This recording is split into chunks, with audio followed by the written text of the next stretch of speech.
Assalamualaikum warahmatullahi wabarakatuh. Waalaikumsalam. Alhamdulillah, puja dan puji syukur kehadirat Allah Subhanahu wa Ta'ala. Salam dan salawat kita sampaikan kepada Nabi besar Muhammad Sallallahu Alaihi Wasallam sebagai Nabi penutup. Pemirsa yang dikasihi dan dirahmati Allah, kita berjumpa lagi dalam acara Bible of Bible, seri yang ke-56 sampai ke-60. Dan pada kesempatan kali ini kita juga ditemani oleh saudara kita dari utara, yaitu Bang Jo. Dan sebelumnya perkenankanlah kami menginfokan bahwasanya Yayasan Pembina Mualaf At-Tauhid berencana untuk membebaskan tanah seluas 6 hektar yang insya Allah akan dibangun pondok pesantren serta untuk juga pembinaan para mualaf. Untuk itu mohon kerelaan, keikhlasan, dan kedermawanan saudara-saudari untuk memberikan bantuan donasinya berupa zakat, sedekah, infak, dan wakaf kepada Yayasan Pembina Mualaf At-Tauhid dengan Bank Syariah Mandiri kode 451 dengan nomor rekening 1188889995 atas nama Yayasan Pembina Mualaf At-Tauhid, sebuah yayasan yang resmi secara hukum. Baiklah, untuk segera kita mulai. Di sini kita ditemani pula oleh Bang Jo dan seperti biasa narasumber Bapak Donditan. Silakan Pak Dondi. Nah itu. Assalamualaikum warahmatullahi wabarakatuh. Waalaikumsalam. Senang sekali jumpa dalam kajian kesayangan kita yaitu Bible of Bible. Ya. Assalamualaikum warahmatullahi wabarakatuh, Bang Jo. Apa kabar, Bang Jo? Alhamdulillah. Waalaikumsalam warahmatullahi wabarakatuh. Alhamdulillah, baik Mas. Mas Dondi, Mas Unggul, apa kabarnya? Alhamdulillah. Alhamdulillah baik. Saya masih dipanggil Mas. Alhamdulillah. Masih muda. Iya, masih muda soalnya. Ini Bang Jo, malam ini kok kayak segera amat, kayaknya tambah muda aja. Udah lama ya kita ya nggak ini ya bikin Bible of Bible bareng ya. Iya, yang terakhir kemarin episode 9 sampai 11 Mas ya. Oh iya, ini udah sampai 56 ini. Kemana aja Bang Jo? 56. Waduh. Alhamdulillah lancar terus. Memberitakan Injil ke segala makhluk ya. Segala makhluk ya. Oke. Ini kita langsung aja ya. Kita masuk ke nomor 56. Nah, 56 itu topiknya adalah kesaksian Yesus akan dirinya itu benar atau tidak benar ya. Di Matius, Markus, Lukas tidak berbicara nih mengenai kesaksian ini ya, kesaksian Yesus akan dirinya. Tetapi di Yohanes dikatakan, Yohanes 5 ayat 31, kalau aku bersaksi tentang diriku sendiri, maka kesaksianku itu tidak benar. Ya. Tetapi di Yohanes 8 ayat 14, jawab Yesus kepada mereka, katanya, biarpun aku bersaksi tentang diriku sendiri, namun kesaksianku itu benar, sebab aku tahu dari mana aku datang dan kemana aku pergi. Tetapi kamu tidak tahu dari mana aku datang dan kemana aku pergi. Ya, Mas Jo. Iya Mas. Nah, gimana tuh Mas? Yang di Yohanes 5:31 bilang tidak benar. Yohanes 8:14 bilang benar. Kalau dari konteks keyahudian itu Mas ya, kan ada hukum di dalam Torah itu, kesaksian itu yang bisa diterima itu harus selain daripada satu. Nah, 2, 3, 4 maka kesaksiannya itu kuat. Kalau melihat dari konteks keyahudian atau hukum Yahudi, saya lebih percaya dengan ayat Yohanes 5:31 ini Mas. Oh, yang 5:31. Nah, aku terus bersaksi tentang diri, maka kesaksianku itu tidak benar. Dan Yohanes 4:8 ayat 14 ini mungkin nggak benar, atau Pak Unggul boleh kasih sedikit penjelasan gitu. Kalau saya nangis saja deh kalau sudah jelasin. Kira-kira yang mana yang salah itu Pak Unggul? Pertanyaannya kan mana yang salah, itu dia saya pusing tuh kalau ditanya mana yang salah. Yang salah di penjara. Yang salah masuk Oke, neraka. kita kembalikan aja ya ke teman Iya. saudara kecil ya. Suruh jawab yang mana ya? Oke, selanjutnya yang nomor 57 ya. Dalam mengutus ke-12 muridnya, bolehkah membawa tongkat? Ya. Di Matius 10 ayat 9 sampai 10 itu tidak boleh. Di Markus 6 ayat 7 sampai 9 boleh. Di Lukas pasal 9 ayat 1 sampai 3 nggak boleh. Nah, di Yohanes nggak cerita nih mengenai masalah bawa tongkat boleh apa enggak nih. Atau Mas Jo mau bacain? Boleh Mas. Ya. Dari Matius pasal 10 ayat 9 sampai 10. Ya. Janganlah kamu membawa emas dan perak atau tembaga dalam ikat pinggangmu. Ayat ke-10, janganlah kamu membawa bekal dalam perjalanan, janganlah kamu membawa baju, 2 helai, kasut atau tongkat, sebab orang pekerja patut mendapat upahnya. Ya, Nah, di sini boleh ya, Mas, jangan tidak boleh membawa tongkat. Hmm. Kita beralih ke Gospel Markus pasal 6 7 sampai ayat 7 sampai 9. Ia memanggil ke-12 muridnya itu dan mengutus mereka berdua-dua. Ia memberi mereka kuasa atas roh-roh jahat. Ayat ke-8, dan berpesan kepada mereka supaya jangan membawa apa-apa dalam perjalanan mereka kecuali tongkat. Kecuali tongkat. Roti pun jangan, bekal pun jangan, uang dalam ikat pinggang jangan. Boleh memakai alas kaki tetapi jangan memakai 2 baju. Loh, di sini boleh. Boleh ya, Mas ya? Di Markus boleh, kecuali tongkat. Yang itu mengindikasikan berarti boleh ya, kecuali tongkat. Oke, kita beralih ke Gospel Lukas, tepatnya pasal 9 ayat 1 ke 3. Maka Yesus memanggil ke-12 muridnya lalu memberikan tenaga dan kuasa pada mereka untuk menguasai setan-setan dan untuk menyembuhkan penyakit-penyakit. Ayat kedua, dan ia mengutus mereka untuk memberitakan kerajaan Allah dan untuk menyembuhkan orang. Katanya kepada mereka, jangan membawa apa-apa dalam perjalanan. Jangan membawa tongkat atau bekal, roti atau uang, atau 2 helai baju. Oh, tidak boleh. Nah, tidak boleh. Terus, yang salah yang mana, Mas? Yang Yohanes, Mas. Oh, Yohanes salah. Karena tidak memberitakan.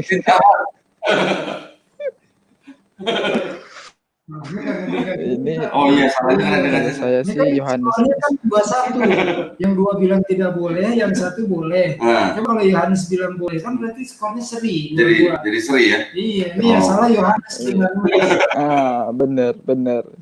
Pak Unggul setuju dengan saya. Jadi yang salah Yohanes sendiri ya. Oke, selanjutnya. Oke, Mas. Nomor 58 ya. Yesus menyembuhkan pengemis yang buta di Yeriko itu pada saat Yesus keluar atau pada saat Yesus masuk atau tiba di Yeriko gitu ya. Di Matius itu dikatakan pada saat keluar dari Yeriko. Di Markus dikatakan pada saat tiba di Yeriko. Di Lukas dikatakan pada saat tiba di Yeriko. Nah, Mas Jo, tolong Mas, bacain lagi Mas. Nah, ini Yohanes nggak ngomong lagi. Berarti salah Yohanes lagi dong. Kita mulai dari Gospel Matius ya, pasal 20 ayat 29 sampai 30. Ayat 29 berbunyi, dan ketika Yesus dan murid-muridnya keluar dari Yeriko, orang banyak berbondong-bondong mengikuti dia. Ayat ke-30, ada 2 orang buta yang duduk di pinggir jalan mendengar bahwa Yesus lewat. Lalu mereka berseru, Tuan, anak Daud, kasihinilah kami. Keluar dari Yeriko. Dan ketika Yesus dan murid-muridnya keluar dari Yeriko. Oke. Dari Gospel Matius kita mendapat informasi di saat Yesus dan murid-muridnya keluar dari Yeriko. Oke. Sekarang kita pindah ke Gospel Markus ayat pasal 10 ayat 46. Lalu tibalah Yesus dan murid-muridnya di Yeriko, dan ketika Yesus keluar dari Yeriko bersama dengan murid-muridnya dan orang banyak berbondong-bondong, ada seorang pengemis yang buta bernama Bartimeus, anak Timeus, duduk di pinggir jalan. Nah, di sini informasinya dari Markus itu saat tiba di Yeriko, artinya itu pertama kali datang gitu Mas ya. Atau baru sampai begitu ya. Baru sampai. Oke, kita beralih di Lukas pasal 13 ayat 35. Pasal 18 ayat 35. Waktu Yesus hampir tiba di Yeriko, ada seorang buta yang duduk di pinggir jalan dan mengemis. Waktu Yesus hampir tiba. Jadi sama maknanya dengan hampir tiba baru sampai, sama gitu Mas. Baru tiba baru sampai. Nah, di sini Markus dan Lukas sepakat bahwa informasi itu mengenai orang buta di Yeriko itu dengan Yesus baru tiba dengan murid-muridnya. Dan di Matius informasi ini berubah. Yesus dan murid-muridnya itu keluar dari Yeriko. Nah, kalau kita ambil vote gitu Mas ya, mungkin yang lemah di sini Matius Mas ya. Karena cuma dia sendiri yang memberi informasi Yesus dan murid-muridnya keluar dari Yeriko. Nah, kalau menurut Mas Unggul sendiri gimana? Ini sama kayak tadi nih Mas Tio. Jadi seandainya saja Yohanes dari Yeriko, skornya tuh sama. Draw ya. Dua-dua, tapi kalau begini kan kasihan Matius sendirian. Skornya 2-1 jadinya. Kenapa Yohanes juga keluar dari Yeriko? Bisa nggak gini? Jangan-jangan waktu Yesus keluar dari Yeriko, memang ada orang buta yang berseru gitu ya. Juga pada waktu Yesus datang ke Yeriko, juga ada juga orang buta yang pengemis yang memanggil Yesus gitu. Jadi takutnya ini ada dua perbedaan cerita gitu kan. Ada dua orang ya. Ya. Kira-kira menurut Mas Yu gimana? Mungkin buta gitu. Mungkin ada dua orang yang buta begitu Mas ya. Ya enggak, maksud saya gini, mungkin ini kejadiannya adalah dua kejadian yang berbeda ya. Mungkin pada waktu masuk ada orang buta, pada waktu keluar juga ada orang buta. Menurut Mas Jo atau mau gimana? Mungkin nggak? Ya bolehlah kita ambil asumsi seperti itu, kan asumsi Pak. Jadi artinya orang buta pertama ketika Yesus datang disembuhkan, dia lari-lari nih bilangin temen yang buta, ke sana. Saat itu Yesus sudah mau keluar Yeriko. Cuman gini, kalau kita cek di Bible, ya, di Matius nggak pernah cerita kalau Yesus pada waktu datang ke Yeriko gitu loh. Di Markus juga begitu, nggak ada cerita Yesus pada waktu keluar dari Yeriko. Begitu juga di Lukas gitu. Nah, kalau begitu artinya ada perbedaan cerita kan? Yang di Matius yang diceritakan hanya pada waktu Yesus keluar. Nah, di Markus dan Lukas yang menceritakannya pada waktu Yesus masuk. Nah, karena kejadiannya berbeda, nah itu gimana dong jadinya? Apakah memang sebenarnya ceritanya cuma satu tapi salah nulis, atau memang ada dua kejadian tapi yang Matius menceritakan pada waktu keluar, yang Markus dan Lukas menceritakan pada waktu tiba gitu kan? Tapi nggak bisa Pak. Karena kalau seumpamanya ada dua orang, harusnya tuh Matius menceritakan saat tiba dan saat keluar. Demikian pula Markus, dia nggak hanya cerita saat tiba, tapi saat keluar pun dia akan cerita. Kalau ada dua orang ya. Berarti ini memang ada kontradiksi. Tetapi memang yang Matius juga tidak ada cerita pada waktu Yesus tiba, dan Markus dan Lukas juga tidak menceritakan pada waktu Yesus keluar gitu ya. Oke, Jadi ini dianggap sebagai kontradiksi gitu kan. Ya. Tambahan lagi, di Iya. Matius yang diceritakan itu orang butanya ada 2. Coba cek yang ayat 30 tuh. Ada 2 orang buta. Ya kan? Ya Mas Jo? Ada orang 2 buta. Iya, ada berapa Ada orang 2 butanya? orang buta. Yang 2 kan? duduk Nah, coba di Markus. di pinggir jalan. Ada berapa? Sedangkan Markus dan Lukas, Nah, di Markus enggak dicerita, cuma ada 1 ya. Bartimeus, Nah. anaknya Times. ada 1 orang kan? Cuma ada 1. Ya, di Di Lukas juga ada Markus. seorang buta. Nah, jadi ini Mungkin dari begini Mas, yang kondisinya mengenai keluar dan tiba di Yeriko, kemudian ada 2 orang dan 1 orang buta. Itu aja udah berbeda kan? Nah, menurut Mas Jo gimana? Yang salah yang mana? Karena Yohanes nggak cerita. masuk neraka nih Mas. Siapa yang masuk neraka? Siapa? Yang salah udah masuk neraka Mas. Oh, yang salah udah masuk neraka. Oke, ya kita lanjut ya. Nah, nomor 9 ini. Oke. Ini dia.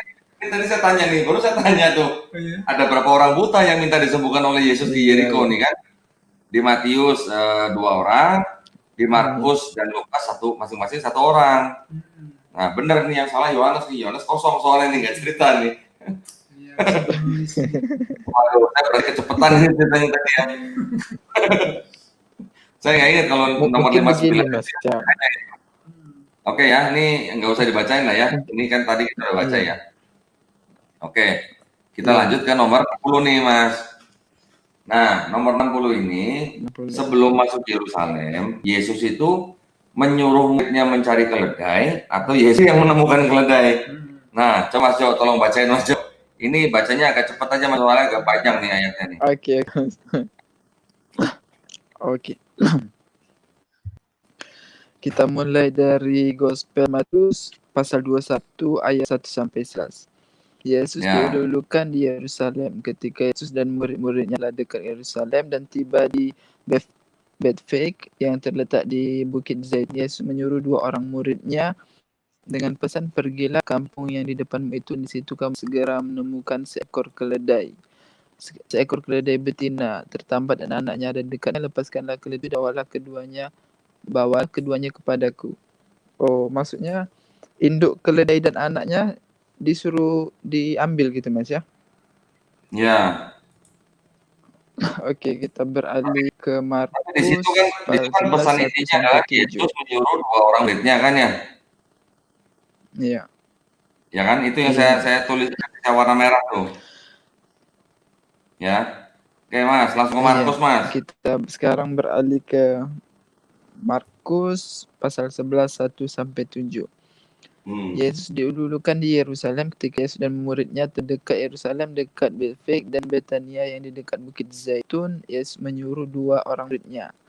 Oke, kita sudah dapatkan di sini di Markus, Yesus menyuruh 2 orang muridnya. Dan kita beralih ke Lukas pasal 16 ayat 28 sampai 31.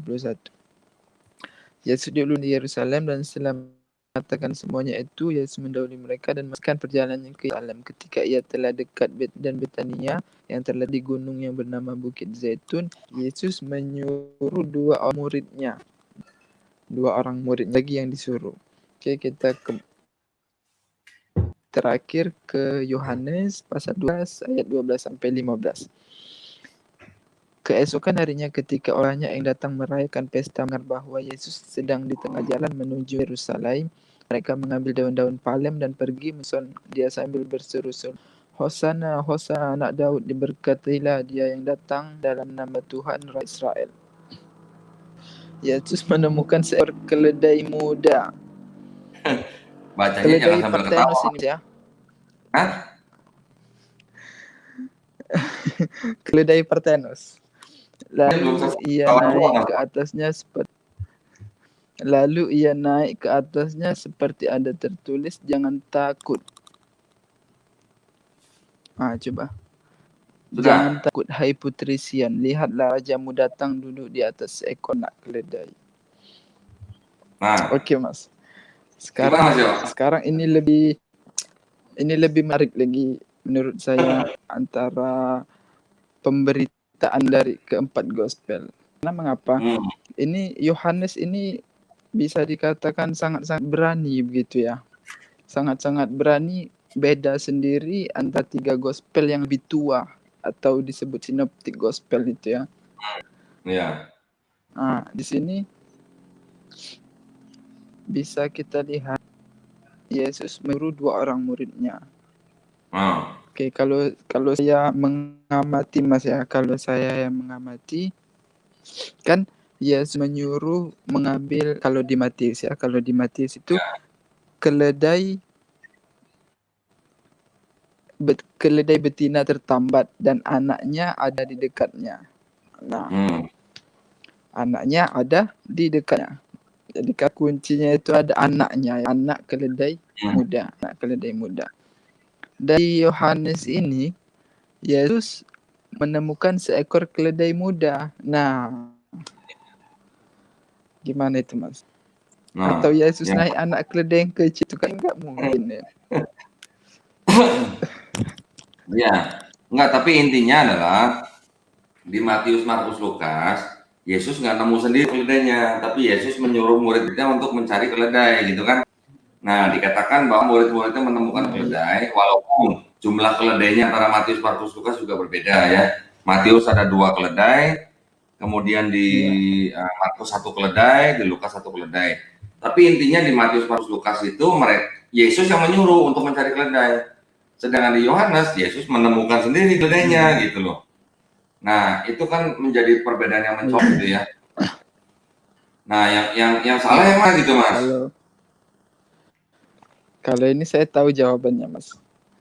Apa Begini coba? Mas. Saya mencoba analisa sedikit ya.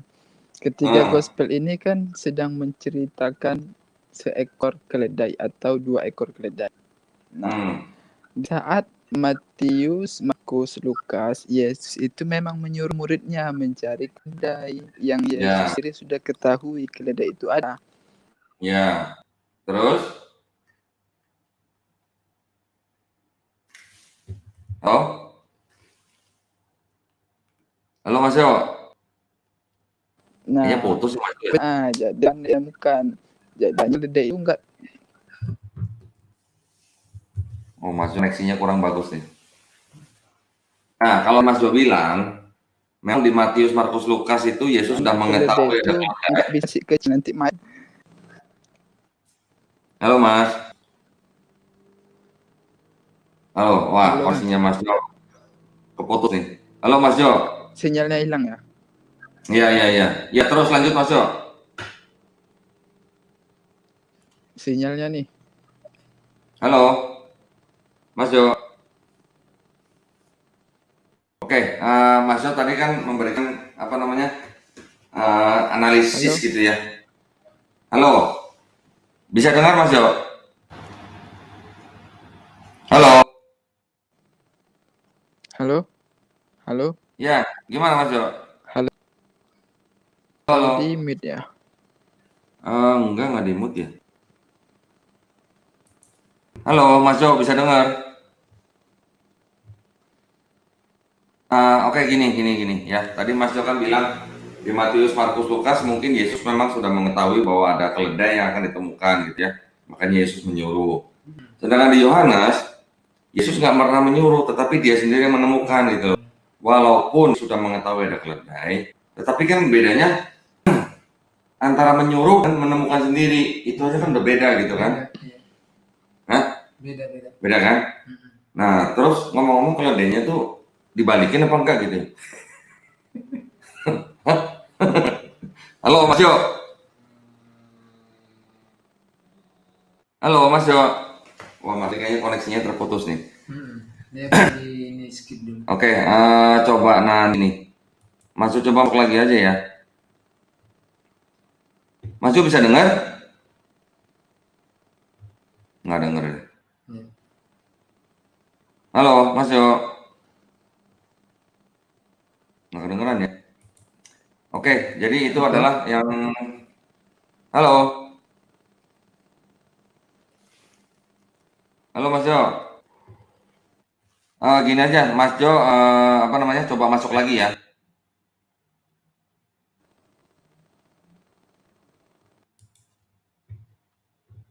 Sebentar ya. Mohon maaf ya pemirsa ya, ini ada sedikit gangguan koneksi. Halo Mas Jo, bisa dengar? Oke, gini aja ya, kita selesaikan aja. Jadi yang poin 60 itu memang biar bagaimanapun, walaupun Yesus mengetahui ada keledai gitu ya, tetapi intinya perbedaannya adalah Matius, Markus, Lukas, Yesus menyuruh murid-muridnya untuk mencari keledai. Sedangkan Yohanes, Yesus menemukan sendiri keledainya. Itu sudah menjadi perbedaan gitu ya. Oke, itulah kajian kita pada malam hari ini ya untuk Bible.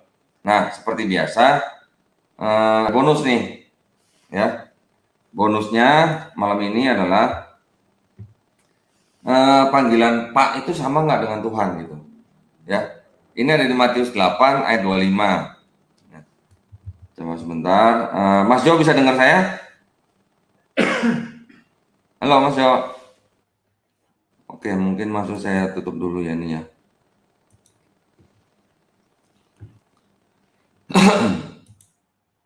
Sebentar ya.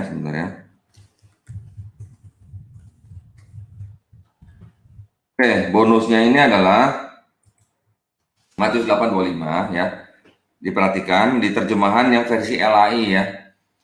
Yang BIS bahasa Indonesia sehari-hari, maka pengikut-pengikutnya pergi kepadanya dan membangunkan dia. Pak, tolong, kita celaka, seru mereka. Ya. Di terjemahan baru menjadi seperti ini. Tunggu sebentar. Nah, masuk lagi nih. Halo, Mas Jo. Halo. Tadi sinyalnya hilang ya? Iya, dari tadi saya panggil-panggil nggak dengar ya? Halo. Ya, Mas Jo bisa dengar saya? Oh, sinyalnya mungkin. Halo, Mas Jo bisa dengar Sudah. saya? Mas Jo bisa dengar saya? Bisa, Mas. Oke. Nah, ini tadi saya sedang menjelaskan. Bisa. Oke. Ya, saya tadi sedang menjelaskan Matius 8 ayat 25 ya. Di versi LAI yang versi B bahasa Indonesia sehari-hari disebutkan maka pengikut-pengikutnya pergi kepadanya dan membangunkan dia. Pak, tolong, kita celaka, seru mereka. Di terjemahan baru diterjemahkan dengan begini. Maka datanglah murid-muridnya membangunkan dia, katanya, Tuhan, tolonglah kita binasa. Gitu. Nah, ini antara Pak sama Tuhan ini apa sama gitu ya? Bis itu tahun berapa, Pak? Wah, saya nggak tahu, lupa saya. Nanti bisa dicek. Oke. Mas Jo? Iya, Mas. Bisa dibedain nggak antara Pak sama Tuhan? Kalau untuk konteksnya di zaman sekarang ya, itu kan kita bisa merujuk ke Kamus Besar Bahasa Indonesia. Di sana kan sekarang itu sudah diibaratkan, distempelin bahwa makna Tuhan sebagai sesuatu penguasa pencipta alam semesta. Nah, seharusnya kalau memang LAI atau penerbit Alkitab penerjemahan bahasa Indonesia itu harus fair dong. Dia harus mengikuti konteks bahasa yang berlaku di zaman sekarang begitu ya. Kalau Pak dan Tuhan mau disamain, ya bakal rancu gitu, Mas. Atau begini, kita coba kritisi penerjemahan TB itu, Mas ya. Maka datanglah murid-muridnya membangunkan dia, katanya, Tuhan tolonglah kita binasa. Ini kan seolah-olah penghinaan terhadap Tuhan. Paham Mas Doni? Penghinaan gimana? Penghinaan gini. Tuhan itu maha mengetahui, maha melihat, maha mendengar apa yang terjadi. Di sini masa dibangunkan gitu, seolah-olah itu Tuhan itu sedang tidur, tidak mengetahui, tidak mendengar, tidak melihat. Ini kan sebagai penghinaan terhadap Tuhan begitu ya. Tuhan harus dibangunkan, baru Tuhan bangun. Kalau tidak dibangunkan, Tuhan nggak bangun. Aneh kan? Ya, tapi gini Mas, Tapi kalau konteksnya Pak, ya. gimana Mas? Tapi gini, kata Pak dan kata Tuhan Ya. itu kan diterjemahkan dari satu kata yang sama, yaitu kata kurios atau kyrios kan, Iya, betul kan? Nah, iya, cuma memang kalau khusus betul. untuk Yesus, di terjemahan baru, kata kurios itu memang selalu menggunakan kata Tuhan. Itu memang ada sejarahnya dulu waktu dari penerjemahan awal ya, mulai dari Ledeker yang menambahkan huruf H di dalam kata Tuhan yang menjadi Tuhan. Tetapi karena pada waktu itu di zaman pemerintah Belanda hal itu dibiarkan sampai kepada ada perubahan makna antara Tuhan dan Tuhan gitu. Pada zaman Ledeker itu memang kata Tuhan dan kata Tuhan itu memang maknanya masih sama seperti halnya begini. Kata embus ya, ditambahkan H di depan menjadi hembus.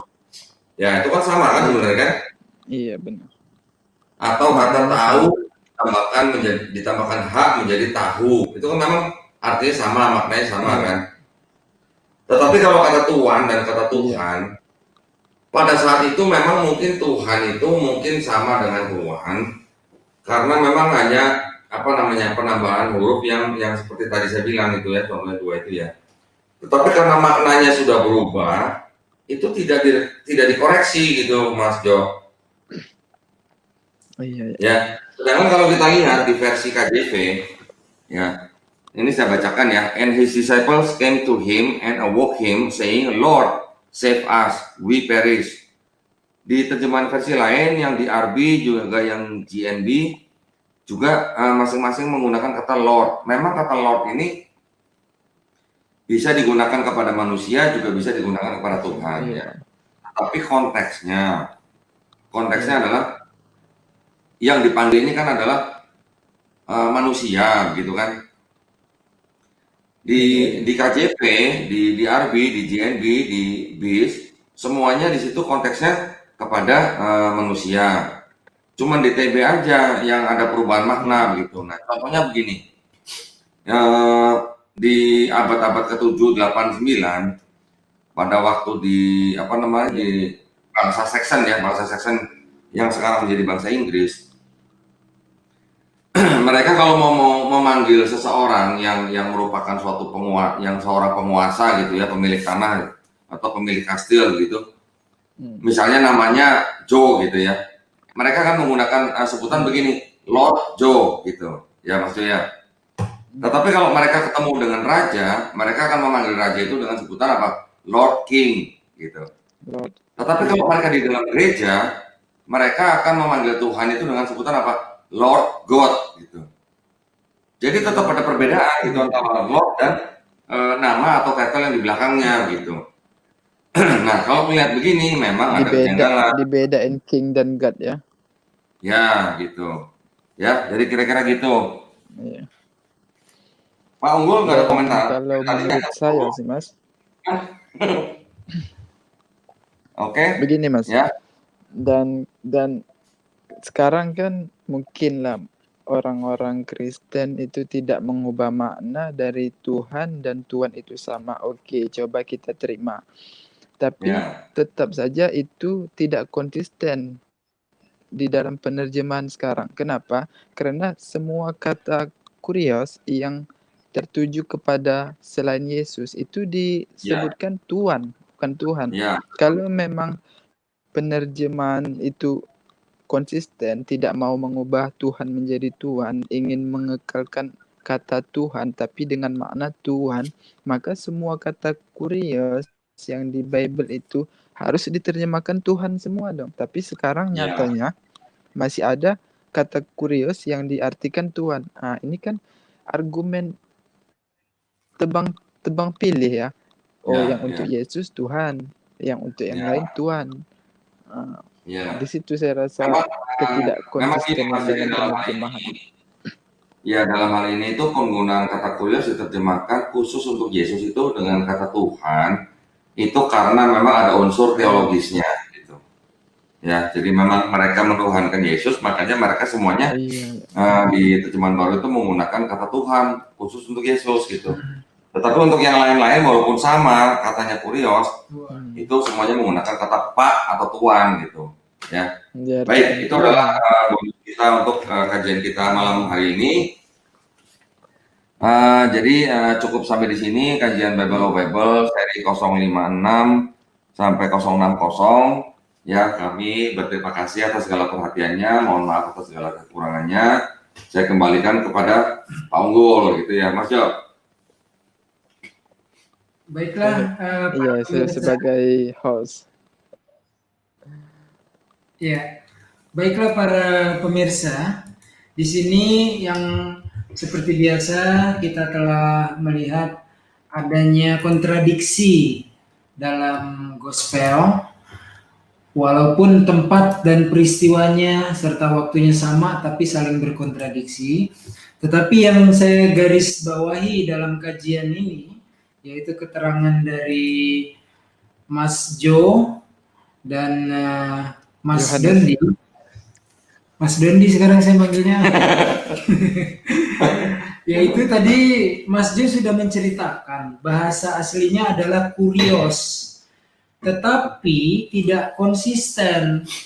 Kalau kurios ini ditujukan untuk Yesus, diterjemahkannya Tuhan. Tetapi kalau untuk selain Yesus, diterjemahkannya sebagai Tuan. Nah, ini perbedaan ini adanya tidak konsistennya terjemahan bahasa asli kurios. Yang lain Tuhan, hanya untuk Yesus doang Tuhan. Lalu ditambah lagi keterangan Pak Dondi tadi, bahwa pada dasarnya sejarahnya itu sebenarnya tidak salah. Karena awalnya Yesus datang ke Indonesia dalam terjemahan bahasa Melayunya Tuan. Kemudian ada perubahan ejaan untuk memperindah, diselipkanlah huruf H. Tapi pengertiannya atau maknanya sama. Saya bedakan dulu, Tuan dengan Tuhan zaman Leidekker saat zaman kolonial Belanda itu sama. Bahkan kalau orang Jawa itu tidak mengucap malah huruf H-nya. Jadi walaupun ada H, T-U-H-A-N, diucapkannya tetap Tuan gitu. Tetapi bergeser lagi ke zaman sekarang, ini sudah beda antara Tuan dengan Tuhan. Tuhan itu untuk manusia, Tuhan itu untuk the divine being yang kita sembah lah katakan. Jadi saya rasa itu, semoga kajian kali ini yang disampaikan oleh Mas Dondi bersama Mas Jo dapat menjadikan manfaat dan hikmah kita semua. Mohon maaf bila ada salah-salah kata dari kami. Terima kasih kepada Mas Jo yang jauh-jauh dari utara, ikut Dari Malaysia. Dari Malaysia, serta Mas Dondi yang menjadi narasumber. Semoga kita semua mengambil manfaat dari video ini. Sampai berjumpa lagi dalam video-video selanjutnya Bible of Bible. Wassalamualaikum warahmatullahi wabarakatuh. Waalaikumsalam warahmatullahi wabarakatuh. Waalaikumsalam warahmatullahi wabarakatuh.